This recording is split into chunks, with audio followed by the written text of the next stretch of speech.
Safety of lumen-apposing stent with or without coaxial plastic stent for EUS-guided drainage of pancreatic fluid. Introduction. The introduction of the lumen-apposing metal stent, LAMS, represented a great technical improvement in endoscopic ultrasound, EUS-guided, transmural drainage of pancreatic fluid collections, PFCs. It was postulated that LAMS were safer owing to the presence of anchoring flanges designed to oppose the gastrointestinal wall to the PFC wall. However, adverse events such as infection due to stent obstruction, migration, bleeding, or buried LAMS syndrome have also been reported.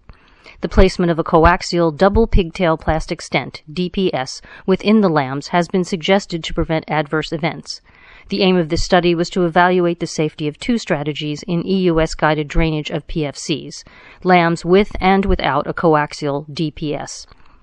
Background. The aim of this study was to evaluate whether the placement of a coaxial double pigtail plastic stent, DPS, with a lumen-apposing metal stent, LAMS, may improve the safety of endoscopic ultrasound, EUS-guided drainage of pancreatic fluid collections, PFCs.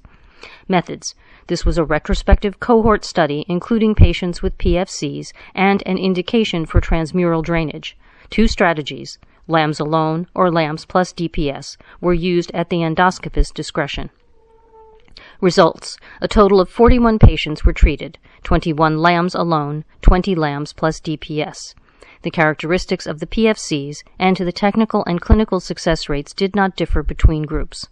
The LAMS alone group had a significantly higher rate of adverse events than the LAMS plus DPS group, 42.9% versus 10.0%, p equals 0.04.